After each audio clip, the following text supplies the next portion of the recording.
चलिए, organic chemistry is the branch of chemistry in which we deal about carbon and its compounds. ठीक, अब यहां पे आता है कि कार्बन एंड इट्स कंपाउंड्स जो होता है उसको हम लोग ऑर्गेनिक कंपाउंड्स भी कहते हैं। तो ऑर्गेनिक कंपाउंड्स का मतलब क्या हुआ? The compounds which are made up of carbon, hydrogen, oxygen, nitrogen, phosphorus, sulphur ETC are called organic compounds. ठीक है, पहले के जमाने में ऐसा माना जाता था कि जो ऑर्गेनिक कंपाउंड्स है इसको हम लोग लैब में नहीं बना सकते, यानी organic compounds are the sources of nature and natural resources like plant and animals, वहां से मिलेगा। ये किसने बोला? ये कहा था बर्जीलियस ने। किसने? बर्जीलियस ने। और ये बात है तुम्हारा 1815। कब की बात है ये? 1815। मतलब ऑर्गेनिक कंपाउंड को हम लैब में नहीं बना सकते। इसी को बोला जाता है वाइटल फोर्स थ्योरी। क्या बोलोगे? Vital force theory. Who propose vital force theory? Vital force theory propose by Berzelius in 1815। इसका मानना था कि ऑर्गेनिक कंपाउंड हम लोग लैब में नहीं बना सकते। ठीक है ना? उसके बाद ये दौर खत्म हुआ, अब दौर आया 1828। 1828 में क्या हुआ? End of vital force theory. End of vital force theory. ये कौन किया था? एफ वूलर ने। किसने? एफ वूलर ने इन 1828, 1828 में। F Wular, end of vital force theory. ये एफ वूलर जो है तुम्हारा बर्जीलियस का ही स्टूडेंट था। इन्होंने क्या कहा कि organic compound can be prepared in lab, lab में बना सकते हैं। तो ये कह सकते हो 1828 से पहले जो केमिस्ट्री जा रही थी ऑर्गेनिक, खास के वो था डार्क एज में, मतलब डार्क में जा रहा था। समझो कि पता ही नहीं था कि क्या होगा आगे। तो जब ये थ्योरी का एंड हुआ, वाइटल फोर्स थ्योरी का जब एंड हुआ, तो पता क्या चला कि organic compound can be prepared in lab. और इसको सबसे पहले बनाया था एफ वूलर ने इन 1828, यानी urea was the first organic compound prepared in laboratory. अगर ऑब्जेक्टिव पूछा जाएगा कि पहला organic compound prepared in laboratory, that was urea. ये किससे बनाया गया? अमोनियम साइनेट से। किससे बनाई गई? Ammonium cyanate. फिर क्या था? उसके बाद तुम्हारा कोल्बे ने बनाया एसिटिक एसिड, बैक्थरोन ने बनाया मीथेन, हेनेल ने बनाया इथाइल अल्कोहल। तो बहुत सारे साइंटिस्ट लोग थे। फिर वो इस मैदान में कूद गया कंपाउंड्स को लैब में बनाने के लिए। ठीक, अब अगर हम कंपेयर करते हैं कि ये जो कार्बन को हम कहते हैं वर्सेटाइल एलिमेंट, कार्बन को वर्सेटाइल एलिमेंट क्यों कहा जाता है? अगर सपोज करो हम इस कार्बन का कंपेयर सल्फर से करते हैं, कार्बन वर्सेस सल्फर, तो जहां सल्फर के 50,000 कंपाउंड हैं लगभग, तो वहीं पे कार्बन के मिलियन कंपाउंड्स हैं। तो यहां पे सवाल क्या राइज होता है कि why carbon forms a large number of compounds. अगर तुमको एग्जाम में पूछा जाता है बोर्ड में कि carbon forms large number of compound क्यों बनाता है, या why carbon is versatile element, carbon कितने सारे कंपाउंड्स क्यों होते हैं, तो इसके सपोर्ट में हम 2-3 स्टेटमेंट दे सकते हैं। हायर क्लासेस में जब जाओगे तो 8-10 स्टेटमेंट है इसका। क्लास 10 में हम 2-3 स्टेटमेंट दे सकते हैं। पहला स्टेटमेंट हम दे सकते हैं कैटिनेशन, यानी ये किस क्वेश्चन का आंसर है? Why carbon forms large number of compound, carbon form large number of compound due to following reason. तो सबसे पहला रीजन है हमारा कैटिनेशन। इस कैटिनेशन को हम लोग बोलते हैं श्रृंखलन। श्रृंखलन। अब देखो यहां, जैसे पीरियोडिक टेबल में जो 14th ग्रुप एलिमेंट्स है, 14 ग्रुप, उस 14 ग्रुप में आता है कार्बन, सिलिकॉन, ये सब एक ही ग्रुप का मेंबर है। तो यहां पर 2 बातें याद रखना है। कैटिनेशन का मतलब self linking property of an atom is known as catenation. Catenation का मतलब हुआ तुमको self linking property of an atom is known as catenation, उसको हम लोग कैटिनेशन कहते हैं। ठीक है, तो सबसे ज्यादा अगर ऑब्जेक्टिव सवाल इस तरह का आए, जैसे पीरियोडिक टेबल में 18 ग्रुप है, 18 ग्रुप में एक ग्रुप 14 ग्रुप है, 14 ग्रुप। अगर पूछा जाता है कि which group of element has the highest catenation tendency, तो you can pick out on 14th group. 14th group, अगर 14th ग्रुप नहीं है इसको हम लोग 4th A के नाम से भी जाना जाता है। 4th A कह सकते हो या 14 ग्रुप कह सकते हो, 14th ग्रुप। तो सबसे ज्यादा कैटिनेशन टेंडेंसी 14 ग्रुप में होती है, क्योंकि 14 ग्रुप में 14 ग्रुप में कार्बन भी आता है। कार्बन के बाद सिलिकॉन का नंबर है, फास्फोरस भी बना सकता है, ठीक है। तो ये सब जो है कैटिनेशन टेंडेंसी सबसे ज्यादा कार्बन में होती है। तो कैटिनेशन की डेफिनेशन क्या समझ में आई, ये दिमाग में रखना है, नॉट ओनली टेंडेंसी पूरी केमिस्ट्री सिर्फ कार्बन के अंदर होती है। हाँ, ये कह सकते हैं सबसे हाईएस्ट टेंडेंसी कार्बन के बाद कार्बन के पास होती है। क्लियर है। और कार्बन जिस ग्रुप में है इसी वजह से कह सकते हो कि 14 ग्रुप में सबसे ज्यादा होता है। तो अब कैटिनेशन का मतलब क्या हुआ, the self linking property of an atom या carbon atom is known as catenation. अब यहां पे क्या है, कैटिनेशन में बी straight chain, branch chain, close chain. Straight chain ये हो गया तुम्हारे सामने, दैट इज स्ट्रेट चेन। जो ये है ये क्या है, स्ट्रेट चेन है। और दूसरा अगर हम इस तरह से बना सकते हैं तो इसको हम कह सकते हैं ब्रांच चेन। ये हमारा क्या है, ब्रांच चेन है। और इस तरह से अगर बना सकते हो दिस वन, तो इसको कह सकते हो क्लोज चेन। इसको क्या कह सकते हो, क्लोज चेन। ये क्लोज चेन है, इसको हम ऐसे ही बना सकते हो। ये हमारा बॉन्ड लाइन है, ये ऐसे बना सकते हो। ये हमारा ब्रांच चेन। मतलब कैटिनेशन में भी स्ट्रेट चेन, ब्रांच चेन और क्लोज चेन। तो कैटिनेशन के ब्रांच स्टेट में होने की वजह से, क्लोज होने की वजह से भी कार्बन के कंपाउंड की संख्या, उसके नंबर्स इंक्रीज हो जाते हैं। जैसे मान लो ब्यूटेन है, ब्यूटेन जो है हमारा, तो ब्यूटेन क्या होता है, ब्यूटेन है हमारा CH3 CH2 CH2 CH3, that is the formula of butane. अगर मैं इसी ब्यूटेन में कुछ इस तरह से कर देंगे हम, तो क्या हुआ, फॉर्मूला सेम, स्ट्रक्चर डिफरेंट हो गया। स्ट्रक्चर डिफरेंट हो गया, प्रॉपर्टीज डिफरेंट हो गई, नाम ही चेंज हो गया। अब ये ऊपर वाला है नॉर्मल ब्यूटेन, नीचे वाला क्या है, आइसोब्यूटेन। दोनों की प्रॉपर्टीज सेम हो गई, ये डिफरेंट हो गई, प्रॉपर्टीज डिफरेंट हो गया। तो प्रॉपर्टी डिफरेंट हो गया तो एक नंबर इसके और बढ़ गए।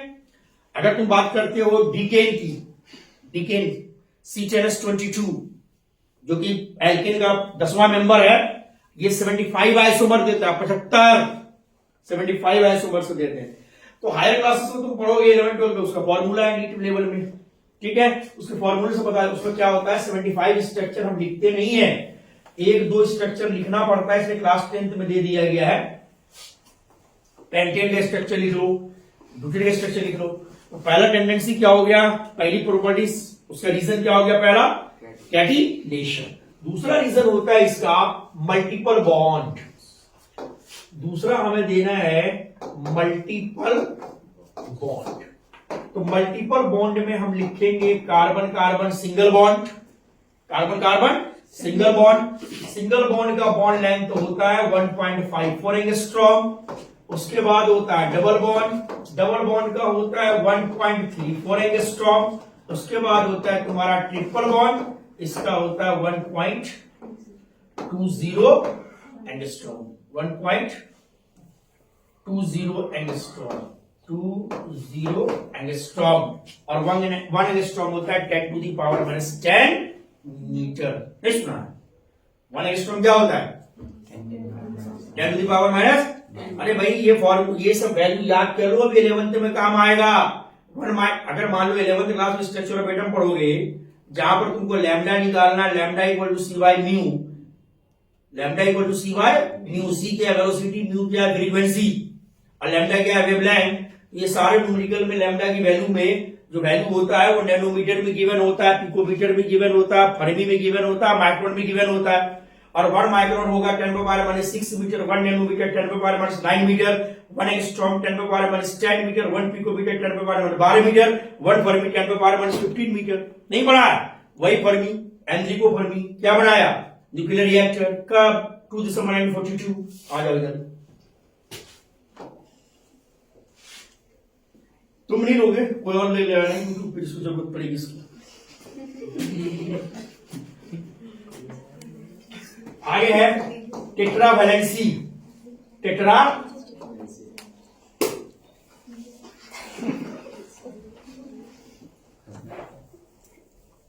क्या है तुम्हारा टेट्रा वैलेंसी। टेट्रा वैलेंसी में क्या है, अब यहां गौर करो, टेट्रा वैलेंसी का भी अपना एक इंपॉर्टेंट है फिजिक्स में, इसमें केमिस्ट्री में तुम्हारा tetravalency. What is the reason, अगर ऑब्जेक्टिव क्वेश्चन पूछा जाए तो तुमको टिक लगाना है, organic compounds are mostly covalent in nature. कहां पर टिक लगेगा, मोस्टली कोवेलेंट, मतलब कार्बन के कंपाउंड कोवेलेंट क्यों होते हैं, या कार्बन के पास शेयरिंग करने की क्षमता क्यों होती है। तो ये याद रखना। एक और होता है आइसोमेरिज्म, या इसको तुम कह सकते हो आइसोमेरिज्म। तो यहां पे तुमको क्या करना है, अपने सपोर्ट में तुमको क्या करना है, यहां पे 3-4 आंसर दोगे। क्या क्या आंसर दोगे मैं बता रहा हूं, अभी समझना क्या क्या आंसर दोगे, देखना पड़ेगा। अगर पेपर में पूछे why carbon forms a large number of compounds, ठीक, आंसर कैसे लिखना है, आंसर लिखने का तरीका मुंह उठा के नहीं लिखना है आंसर। कुछ लोग मुंह उठा के बिना बिस्मिल्लाह के हाथ पैर धोए शुरू कर देता, ऐसे लोगों को मार्क्स नहीं आते। लिखना है कि carbon forms a large number of compounds due to following reason. सबसे first reason is catenation. The self linking property of an carbon atom is known as catenation. Catenation में भी straight chain, branch chain, close chain, ठीक है ना। तो आगे straight chain अभी मैंने दिखाया वो लिख देना है, क्लोज ब्रांच चेन और क्लोज चेन। नंबर 2 क्या है तुम्हारा, मल्टीपल बॉन्ड। मल्टीपल बॉन्ड ये हो गया, ठीक है, मल्टीपल बॉन्ड हो गया। तीसरा क्या हो गया, टेट्रा वैलेंसी। चौथा क्या हुआ, आइसोमेरिज्म। Got it. ये 4 पॉइंट भी अगर दे देते हो तो तुम्हारा काम हो जाएगा। बोलो पहले क्वेश्चन का आंसर आया कि नहीं आया, जल्दी बोलो फटाफट। आया, बहुत बच्चे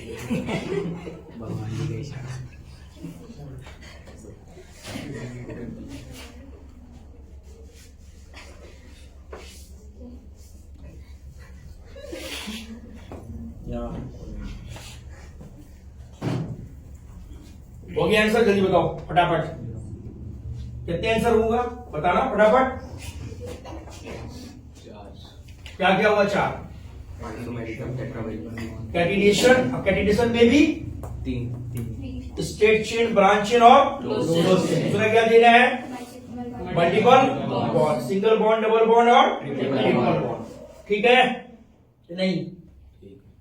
चलिए अब आगे बढ़ते हैं। उसके बाद इसमें अगला है हमारा, अभी हम बताए थे कि कार्बन जो है, कार्बन तुम्हारा कोवैलेंट ही क्यों बनाता है, या कार्बन शेयरिंग ही, मतलब एनसीईआरटी की किताब पढ़ो, वहां टेट्रा वैलेंसी गिवन है ना। क्या रीजन टेट्रा वैलेंसी, देखो बोर्ड पे, कार्बन का एटॉमिक नंबर होता है कितना, 6, और ये पढ़े हो क्या 1s2, 2s2, थोड़ा एडवांस देखो 2p2। ये मैंने क्या है, कार्बन की इलेक्ट्रॉनिक कॉन्फ़िगरेशन, ठीक है। इसे बोला जाता है ऑफ प्रिंसिपल पे किया है मैंने, किस पे, अबे सबसेल पे क्या है, ऑर्बिटल पे क्या, Aufbau principle. Aufbau is a German word, तो साइंटिस्ट नहीं है, अभी क्लास 11th में पढ़ोगे, तो 9th में नहीं पढ़ा था, बताया था मैंने। एसपीडीएफ 4 है, S for sharp, P for principal, D for diffuse, F for fundamental. जैसे के शेल में 2 इलेक्ट्रॉन रखते हो, एल शेल में 8 रखते हो, एम शेल में 18, उसी तरीके से एस ऑर्बिटल में रखना है 2, पी में रखना है 6, डी में रखना है 10 और एफ में रखना है 14 इलेक्ट्रॉन, ठीक है। एस ऑर्बिटल का शेप होता है स्फेरिकल, पी का होता है डम्बल, डी का होता है डबल डम्बल, एफ का होता है कॉम्प्लेक्स। एस ऑर्बिटल में मैक्सिमम कितने इलेक्ट्रॉन रख सकते हो, 2, ठीक है। नहीं सर हमने तो ये पढ़ा है, मैंने, ये भी पढ़ो, यही पढ़े हो ना, कुछ और पढ़े। अब देखो यहां पे ये जो एस ऑर्बिटल होता है, ये होते हैं एक तरह के, सिर्फ एक ही तरह का होता है। एक तरह का मतलब एक टाइप के होते हैं। अब पी ऑर्बिटल होता है, थोड़ा सा यहां पे अगर नहीं समझ में आएगा इंटरप्ट करना। पी ऑर्बिटल होता है 3 तरह का, पी सबसेल कितने तरह का, तीन तरह के थ्री डायमेंशन होता है ये, थ्री डायमेंशन। अब ये केमिस्ट्री आ जाएगी, हमें नहीं है इतने सालों में, तुमको कहां से आ जाएगी? हमसे अगर कोई पूछता आपको साइंस कितना आता, मैं कहता हूँ 0%। अब तुम अपने आप को देख लो तुम कहाँ हो। कुछ लोग 2 घंटा पढ़ के कहता हम पंडित बन गए। ओहो, पोथी पढ़ी पढ़ी पंडित भया न कोई, 2.5 अक्षर प्रेम के पढ़ लू तो पंडित हो। अब देखो यहाँ पे क्या है, यहाँ पे लिखना है क्या, 1s, यहाँ लिखना है 2s, और यहाँ पे लिखना है 2px 2py 2pz। यानी कि p ऑर्बिटल होता है 3 तरह का, px py pz। ठीक, अब देखो यहाँ s ऑर्बिटल में कितने इलेक्ट्रॉन होते हैं? 2, एक क्लॉकवाइज और एक एंटी क्लॉकवाइज। यहां भी कितने हैं? 2 क्लॉकवाइज और एंटी क्लॉकवाइज। यहां पे भी कितने हैं? 2। अब तुम्हारा कहना होगा सर यहां तो आपने एस में 2 कर दिया और वहां आपने पी में आप ऐसे क्यों नहीं किए? तुम्हारे मन में सवाल आएगा, नहीं पूछोगे नहीं, तुम जाहिल हो ना, तुम थोड़ा पूछोगे, तुम हमसे नहीं पूछ सकते, तुम सिर्फ कमेंट कर सकते हो, पूछ नहीं सकते। अब यहां गौर करना, तुम्हारे मन में एक सवाल उठेगा सर जैसे यहां आपने डाल दिया उसको 1 के में 2 गो, यहां काहे नहीं लिया 2? आप तो ऐसे कर दिए, कुछ आपने ऐसे कर दिया। कैसे कर दिया सर आपने? एक आपने px को दे दिया और एक आपने py को दे दिया। हायर क्लासेस में जाके पढ़ोगे हुंड्स रूल। कौन सा रूल? Hund's rule. हुंड्स कहता है कि इलेक्ट्रॉन पहले एक एक करके भरना है, एक एक करके भरना, बाद में पेयर लगाना है। अगर रहता तो पेयर लगाते, नहीं है तो नहीं लगाते, एक एक करके भरना है। अब देखो यहां पे अच्छे से देखो, टेंशन मत लो। तुमने क्या पढ़ा? किसी भी केमिकल रिएक्शन में या किसी भी केमिकल बॉन्डिंग में कितने कौन सा इलेक्ट्रॉन हिस्सा लेता है? Valence electron. कौन लेता है? Valence electron. तो कार्बन की वैलेंस इलेक्ट्रॉन कितनी है? 4। अरे कितनी है? 4 है। Very good. तो 4 कहां है? अरे भैया ये है के शेल और ये है एल शेल। इसकी तो कोई कहानी नहीं है, क्योंकि ये तो 2 को हिस्सा लेगा नहीं। हिस्सा कौन लेगा? Valence shell. कौन लेगा? वैलेंस शेल वाला इलेक्ट्रॉन लेगा या वैलेंस इलेक्ट्रॉन लेगा। इसका मतलब क्या हुआ? ये 4 को लेगा। अबे कौन लेगा? यही 4 में जो करेगा सर पीटेगा अपना। ये 4 आगे देखिए, 4 कहां है? ये 4 में 2 कहां है? 2s में। 2 कहां है? 2s। 2 कहां है? एक px में और एक py में। अबे यही है ना। अब एक बता, अगर किसी को पहले से जोड़ी लग गई, इसका पहले से जोड़ा है कि नहीं है? अरे किसी एक ऑर्बिटल में, खोपड़ी में अच्छे से बैठा लो, किसी एक ऑर्बिटल में 2 से ज्यादा इलेक्ट्रॉन नहीं रख सकते हो। किसी एक ऑर्बिटल में 2 से ज्यादा इलेक्ट्रॉन नहीं रख सकते हो। यहां बैठा हूं दिमाग के किसी कोने में नहीं रख सकते हो। हुआ क्या? देखो यहां पे आप कहोगे कि सर ये एक ऑर्बिटल, ये ऑर्बिटल, ये ऑर्बिटल है, तो मैंने कहा 2 से ज्यादा नहीं रख सकते हो। तो कार्बन की वैलेंसी होती कितनी है? 4। इसमें फ्री कितने इलेक्ट्रॉन है? अरे फ्री कितना? जिसको जोड़ी नहीं लगी वो कितने हैं? 4 है। 4 कितने हैं? 2 ओनली 2 है। एक ये सिंगल है और एक सिंगल है। Any problem? समझ ना आया? इसको हम, ये जो हमने बनाया है ना, इसको बोला जाता है हुंड्स रूल। ये भी इलेक्ट्रॉनिक कॉन्फ़िगरेशन है। लेकिन ये कौन सा स्टेट है जो बोर्ड पे? ये है जीएस, ग्राउंड स्टेट। कौन सा? Ground state. सुनो, केमिस्ट्री जानते हो क्या कहता है? अगर कोई एटम दूसरा एटम के साथ शेयरिंग करना चाहता है, या अगर कोई एटम दूसरा एटम के साथ मिलकर कोई बॉन्ड बनाना चाहता है, they should must be excited. दोनों को एक्साइटेड होना होगा। मान लो कार्बन और हाइड्रोजन बनाना चाह रहा है, मीथेन बनाना चाह रहा है, कार्बन सोया हुआ, हाइड्रोजन जगा हुआ है, बॉन्ड नहीं बनेगा। केमिस्ट्री क्या कह रहा मालूम है? क्या कह रहा है बताना, दोनों को क्या करना पड़ेगा, एक्साइटेड होना पड़ेगा, एक्साइटेड। अब समझना है यहाँ पे, अब इसको मैं एक्साइटेड कर रहा हूं, लुक एट द बोर्ड, मुंह बंद रखो, तुम लोग ज्यादा पढ़ाना खतरे से खाली है। एक्साइटेड स्टेट देख क्या होता है समझना बोर्ड पे, इसकी कोई जरूरत नहीं है। यहां से इधर समझो, ये इलेक्ट्रॉन और तुम्हारा ये 2s, और यहां पे देखना है ये रहा तुम्हारा 2px। 5% भी समझ में आएगा ना, क्लास आज की सही हो जाएगी। 5% देखिए यहां पे क्या होगा, लुक बोर्ड में एन की वैल्यू कितनी है, ये 2। ये कौन सा एन है मालूम है, क्लास 9th में जो पढ़ा है KLMN पढ़ा है, तो n इक्वल टू 1 होता है K सेल के लिए और n इक्वल टू 2 होता है L सेल के लिए। तो यही है L सेल और L सेल। इसका मतलब क्या हुआ, L सेल की 2 औलाद है, एक औलाद का नाम है S सबसेल और एक का नाम है P सबसेल। S सबसेल और P सबसेल समझो यहाँ पे बोर्ड पे। इसकी n की वैल्यू कितनी है 2, इसकी भी n की वैल्यू कितनी है 2। इसका मतलब क्या हुआ, दोनों डीजेनरेसी दोनों किससे निकला है, L और L सेल से। किससे निकला, अच्छे से बोलना, L सेल से निकला है दोनों। अब देख क्या होगा, इधर देखो, जब ये एक्साइटेड होगा, जब बॉन्ड बनाने की बात आएगी, तो S ऑर्बिटल में ये जो तुम्हारा इलेक्ट्रॉन है, ये यहां से क्या करेगा, जंप करेगा। कहां पे, PZ में जंप करेगा। कहां पे जंप करेगा, PZ में। तो PZ में जब ये जंप करेगा तो कितने इलेक्ट्रॉन है अनपेयर्ड, कितने अनपेयर्ड है 4, इसलिए 4 कार्बन की वैलेंसी कितनी हो गई 4।